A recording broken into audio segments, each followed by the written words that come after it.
Bismillahirrahmanirrahim. Assalamualaikum warahmatullahi wabarakatuh. Waalaikumsalam warahmatullahi wabarakatuh. Alhamdulillahirabbil alamin. Nahmaduhu wa nasta'inuhu wa nastaghfiruhu wa na'udzu billahi min shururi anfusina wa min sayyiati a'malina. May yahdihillahu fala mudilla lahu wa may yudlilhu fala hadiya lahu. Allahumma shalli ala Sayyidina Muhammad wa ala ali Sayyidina Muhammad. Amma ba'd. Alhamdulillah, pada kesempatan kali ini kita masih diberikan kesehatan, kesempatan serta kenikmatan untuk selalu beriman dan bertakwa kepada Allah Subhanahu wa taala. Momen saat ini memang Indonesia sedang mengalami lonjakan kasus COVID-19 di berbagai daerah. Untuk itu selalu jaga kesehatan dengan mematuhi protokol kesehatan yang dianjurkan oleh pemerintah. Listen to Learn kali ini kedatangan Bapak Alif Lukmanul Hakim, Master of Philosophy, yang aktif menjadi dosen di Universitas Islam Indonesia dan aktif di dunia dakwah seperti itu. Selamat siang Bapak Alif Lukmanul Hakim. Selamat siang Mas Dendi, Mas Fazlur Rahman. Alhamdulillah bisa ketemu ya. Semoga sehat-sehat selalu. Alhamdulillah. Saya bersama Fazlur Rahman Al-Qadri akan membawakan podcast ini dengan Bapak Alif Lukmanul Hakim, Master of Philosophy. Alhamdulillah, topik kali ini mengenai komunikasi antar budaya dalam perspektif Islam. Sebenarnya kan jika dibilang komunikasi itu kan sangat penting bagi manusia. Bagaimana sangat penting? Karena apapun itu kita menggunakan komunikasi, entah interaksi sosial ataupun interaksi dengan Tuhan kita, seperti itu. Untuk itu, menurut Bapak Alif sih, sepentingnya komunikasi itu bagi kehidupan, kenapa bisa penting seperti itu, Pak? Komunikasi ya. Oke, baik. Ya, karena komunikasi itu kan alat utama untuk kita bisa berinteraksi dengan yang lain ya. Bahwa kita bisa membangun kesepahaman, kita bisa membangun pengertian dengan yang lain di luar diri kita. Itu jelas berawal dari komunikasi yang baik. Jadi komunikasi itu alat utama dalam kita menjalin interaksi, ya, menjalin hubungan, dan juga istilah dalam agama Islam jelas menjalin silaturahmi. Bagaimana komunikasi itu menjadi penting sekali karena apa yang kita sampaikan tentu akan bisa diterima oleh yang diajak berkomunikasi oleh kita ya. Dari komunikator kepada komunikan, kalau pesannya benar diterima dengan baik. Pun sebaliknya, kalau kita mendapatkan informasi, pesan ataupun apapun yang disampaikan oleh komunikator yang lain dan kita sebagai komunikan, jelas pesannya akan tersampaikan dengan baik kalau komunikasi itu berjalan dengan baik, egaliter ya, sederajat, kemudian saling menghormati dan juga menempatkan posisi masing-masing dalam porsi dan keadaan yang sesuai seperti itu. Gitu Mas Dendi. Berarti memang komunikasi itu dalam Islam juga diatur ya, Pak? Oh iya, betul sekali. Jadi komunikasi itu memang demikian diatur dalam agama kita, dalam Islam ya. Dan juga komunikasi itu meniscayakan perbedaan di dalamnya. Jelas akan ada perbedaan yang ada di dalamnya dalam praktek komunikasi tersebut. Perbedaan antara komunikator dengan komunikan ya, baik secara kultur, budaya, bahkan jenis kelamin, agama, seperti itu. Kalau kita lihat di Al-Quran misalnya kan Allah berfirman di Quran surat Al-Hujurat ayat 13 kan, A'udzubillahi minasyaitonirrajim, Bismillahirrahmanirrahim. Ya ayuhan nas, inna khalaqnakum min dzakari wa untha wa ja'alnakum syu'uban wa qabaila lita'arafu. Inna akramakum indallahi atqakum, innallaha alimun khabir. Bahwa kata Allah, hai sekalian manusia, sesungguhnya Allah ya telah menciptakan kita dari jenis kelamin laki-laki dan perempuan, berbangsa-bangsa dan bersuku-suku, yaitu untuk lita'arufu, untuk saling mengenal. Karena inna akramakum indallahi atqakum, sungguhnya yang paling mulia di antara kamu sekalian, kata Allah, adalah yang paling takwa, dan Allah Maha mengetahui lagi Maha detail. Jadi fondasi atau keniscayaan perbedaan itu tentu akan menjadi warna dan dinamika tersendiri dalam komunikasi. Dan komunikasi itu kata kuncinya tadi yang saya sampaikan di awal, untuk menjalin silaturahmi ya, membangun kesepahaman, membangun saling pengertian dan membangun persaudaraan, jelas tadi kan, lita'arofu, untuk saling mengenal, memperkuat ukhuwah, ya seperti itu. Begitu Mas Dendi. Baik Pak, untuk saling mengenal, untuk saling bersilaturahmi. Tetapi begini Pak Alif, setiap individu pasti mempunyai pandangan tersendiri, ya seperti itu. Bagaimana sih Islam menanggapi hal itu? Nah, masing-masing orang mesti punya pemahaman, ya, argumentasi, dan kalau kita bisa bahasakan secara ilmiah, jelas memiliki cara pandang atau paradigma yang berbeda-beda dalam menyikapi sesuatu. Dan itu satu hal yang lumrah, itu keniscayaan dalam bahasa agama kita, itu sunatullah. Perbedaan itu kan rahmat, dan perbedaan itu ada untuk saling didekatkan, bukan untuk saling dijauhi. Ya, karena perbedaan itu kemudian akan makin memberikan warna tadi, ya, karena itu rahmat, dan kemudian mendekatkan banyak perbedaan untuk kemudian kita lihat secara lebih objektif, ya, dan lebih intersubjektif, ya, antar subjek itu saling memahami. Saya rasa perbedaan bisa disikapi dengan bijaksana, tidak untuk dihilangkan, tapi untuk dikomunikasikan perbedaan itu. Mengapa demikian? Karena biasanya perbedaan itu muncul karena objek yang dilihat itu digunakan sudut pandang yang berbeda oleh masing-masing individu. Jadi bukan salah si objek, tapi karena subjek yang memiliki sudut pandang yang berbeda-beda, kultur yang berbeda, pemahaman ilmiah yang berbeda, kadar intelektualitas yang berbeda. Jadi saya rasa perbedaan apapun itu bukan masalah, bukan untuk dijauhi, tapi perbedaan itu menjadi sarana untuk saling mendekatkan diri. Ada komunikasi yang namanya intersubjektivitas, bahwa semuanya itu memang punya subjektivitas masing-masing, tapi ayo saling dekatkan.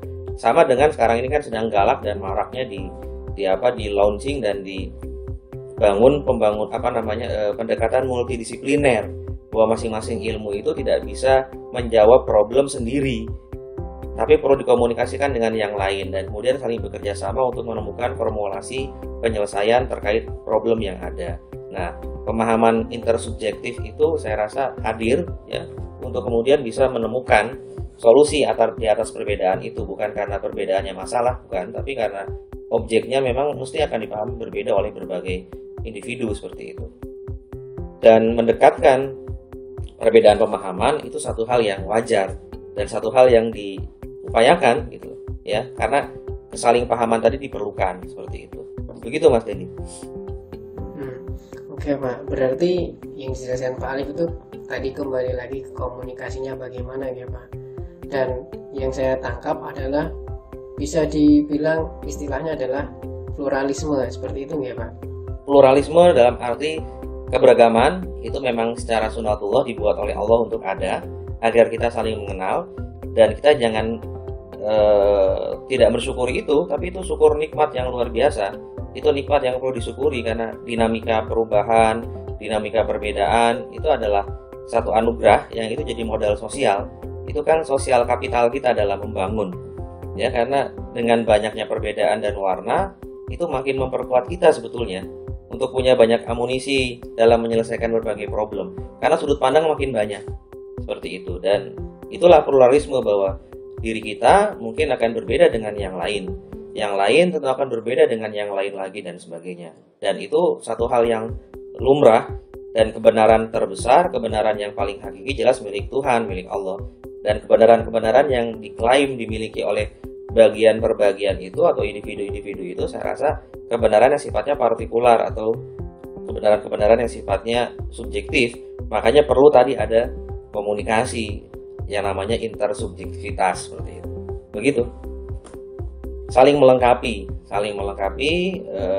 dan juga saya rasa kalau kita belajar dalam konteks musyawarah mufakat misalnya kan, kita kan belajar untuk menemukan keputusan dan pemahaman bersama atas sebuah permasalahan, dan akhirnya dihasilkan solusi bersama, ya kan, bahwa agama kita pun mengajarkan hal itu, untuk kemudian kita seringkali untuk menghasilkan keputusan lewat musyawarah mufakat. Nah, musyawarah mufakat itu kan dihasilkan dari intersubjektivitas tadi, komunikasi antar subjek tadi, seperti itu. Begitu Mas Dedi.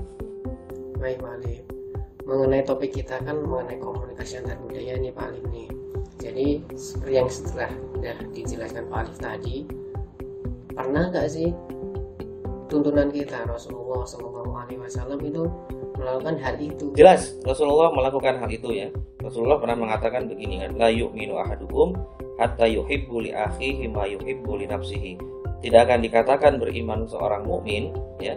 Tidak akan dikatakan beriman seorang di antara kamu sebelum kamu mencintai saudaramu sebagaimana kamu mencintai dirimu sendiri.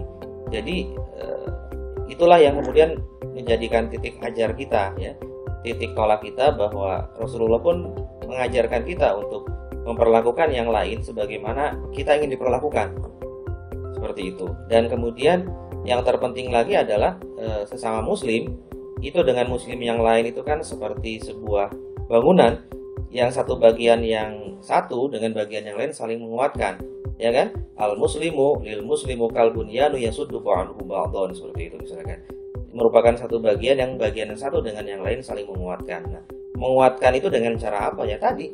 Berinteraksi, saling pengertian, saling memahami, bertoleransi. Jangankan dengan yang berbeda agama, dengan yang satu agama pun jelas kita akan punya banyak perbedaan, manhaj, ya, fikih, perbedaan pemahaman tentang ajaran-ajaran sunnah dan sebagainya, perbedaan pemahaman tentang hal-hal yang sifatnya partikular atau hal-hal yang sifatnya firqoh biasa itu ya, hal-hal yang sifat cabang-cabang, dan itu kan perlu komunikasi. Dan berkomunikasi itu saya rasa menempatkan yang lain adalah sama dengan bagaimana kita ingin diperlakukan oleh yang lain.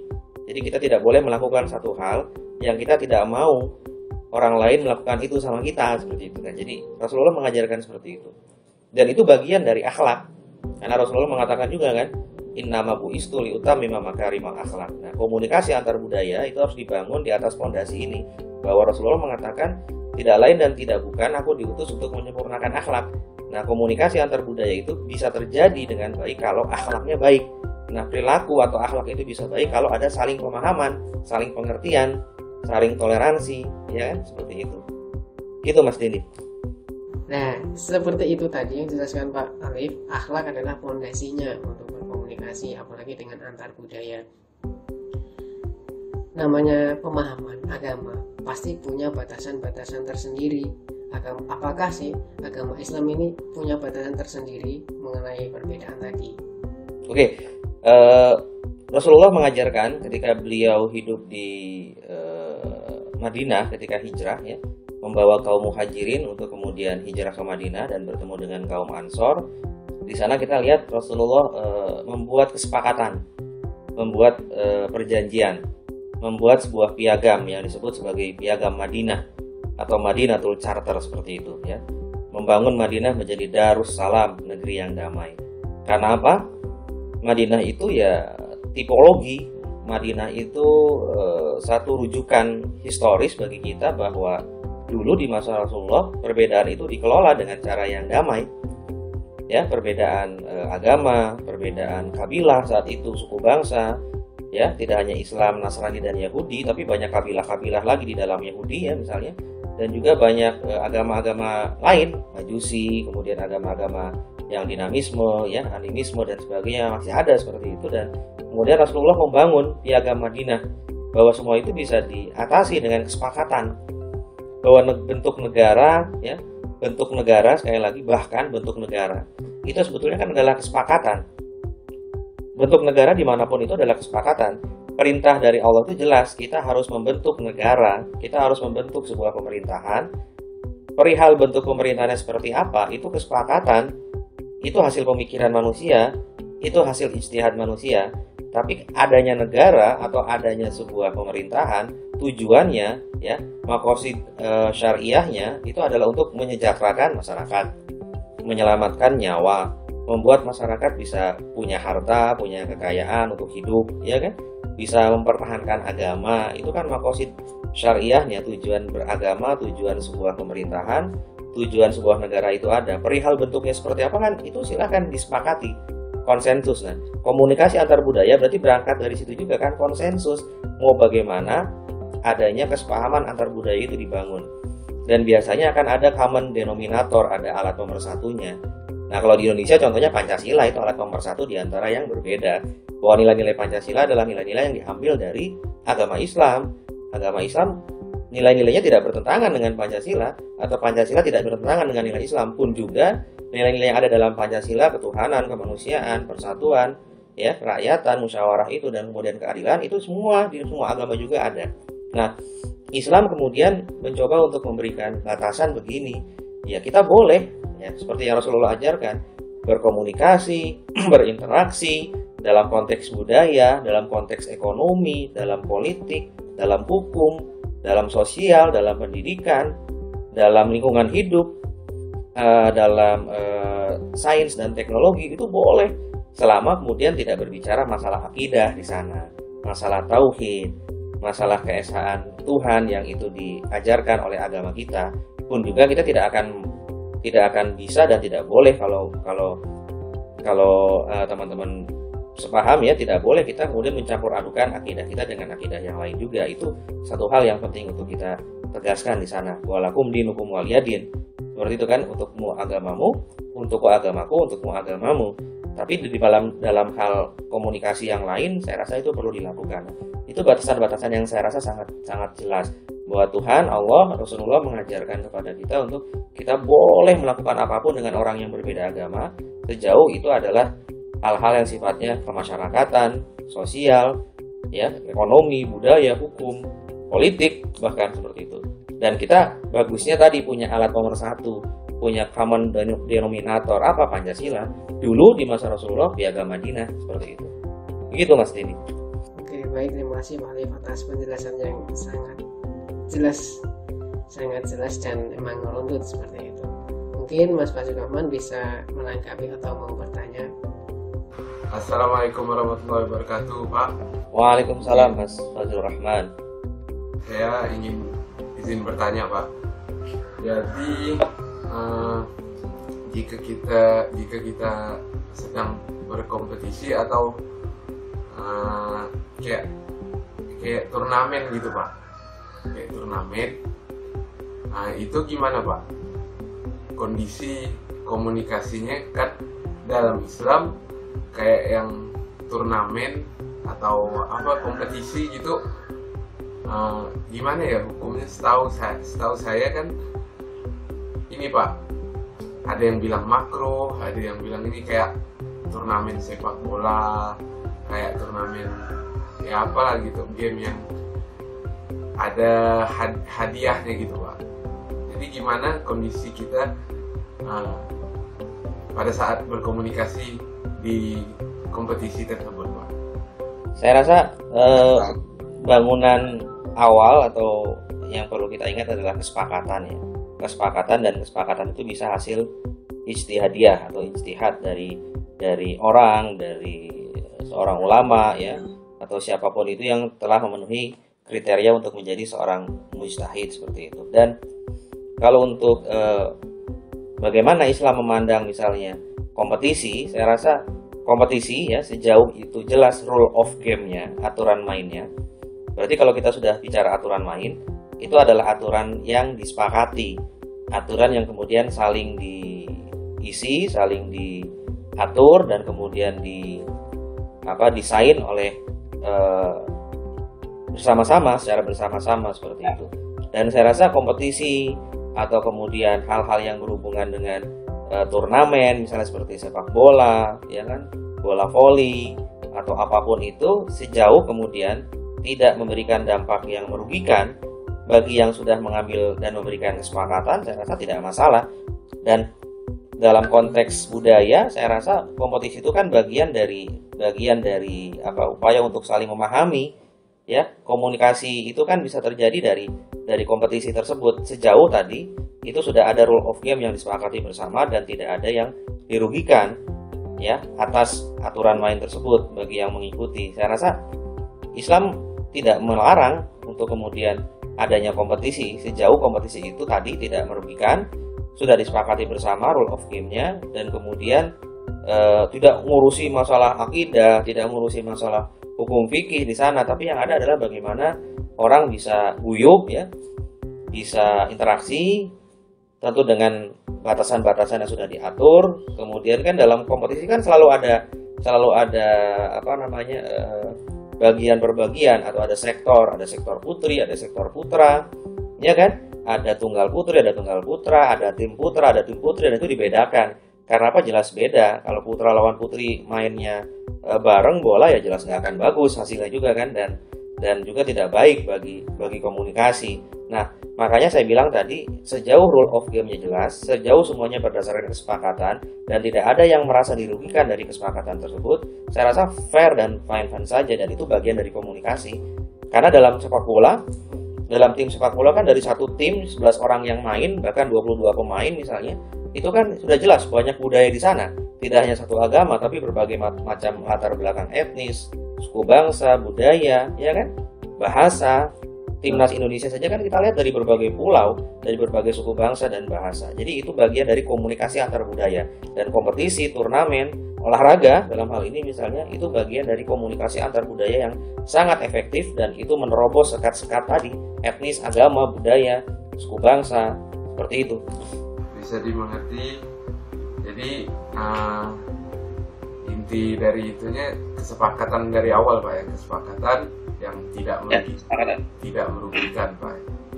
Tidak merugikan dan saling menghargai. Kesepakatan itu kan dibangun konteksnya untuk saling menghargai dan dihargai.